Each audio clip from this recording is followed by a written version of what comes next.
Shalom, Bapak Ibu, Saudara-saudara yang diberkati Tuhan. Kita bertemu kembali dalam seri pelajaran Firman Tuhan. Hari ini, Selasa, tanggal 9 bulan Desember tahun 2025, judul pelajaran untuk hari ini adalah dihantui oleh masa lalu. Bapak Ibu sekalian, mari kita baca sekali lagi Kitab Yosua 22 ayat 13 sampai 16. Tetapi sekarang dalam terang bilangan ke-25. Demikian firman Tuhan. Kemudian orang Israel mengutus kepada Bani Ruben, kepada Bani Gad, dan kepada suku Manasye yang setengah itu ke tanah Gilead, Imam Pinehas bin Eliezer, dan bersama-sama dengan dia 10 pemimpin, yakni seorang pemimpin kaum keluarga sebagai wakil tiap-tiap suku Israel. Masing-masing mereka itu kepala kaum keluarganya di antara kaum-kaum orang Israel. Setelah mereka sampai kepada Bani Ruben, kepada Bani Gad, dan kepada suku Manasye yang setengah itu di tanah Gilead, berkatalah mereka kepada orang-orang itu demikian. Beginilah kata segenap umat Tuhan, apa macam perbuatanmu yang tidak setia ini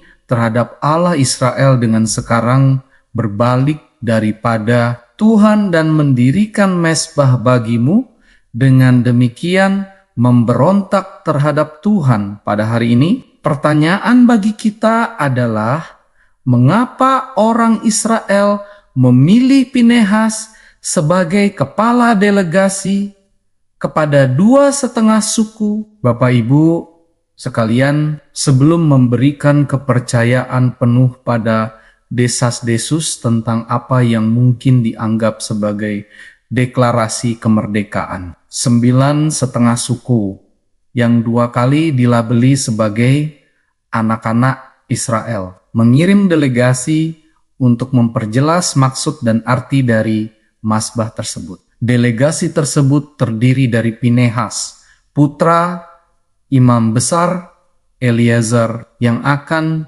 menggantikan Eliezer setelah kematiannya, terdapat dalam kitab Yosua 24 ayat 33. Pinehas telah dikenal sebagai imam yang mengakhiri pesta pora bangsa Israel di Baal Peor. Bisa kita baca dalam kitab Bilangan pasal 25. Saudara-saudara yang diberkati Tuhan, ketika Pinehas bin Eliezer, anak Imam Harun, melihat hal itu, bangkitlah dia dari tengah-tengah jemaah dan mengambil sebuah lembing di tangannya, lalu ia mengejar orang Israel itu ke dalam kemah dan menikam tubuh kedua orang itu, yaitu orang Israel dan perempuan itu. Maka berhentilah tulah itu di antara orang Israel.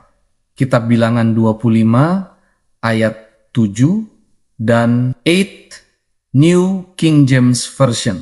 Bapak Ibu, Pinehas tentu saja memiliki pengaruh. Utusan-utusan lainnya adalah perwakilan dari 9,5 suku di sebelah barat Sungai Yordan. Masing-masing adalah kepala keluarga suku, yang secara harfiah berarti kepala keluarga ayahnya di dalam suku-suku Israel. Saudara-saudara, delegasi tersebut membuka dakwaan penistaan dan pemberontakan dengan formula kenabian resmi. Demikianlah firman Tuhan. Perbedaannya di sini adalah bahwa bukan Tuhan yang berbicara, melainkan seluruh jemaat Tuhan. Kita bisa baca dalam kitab Yosua 22 ayat 16.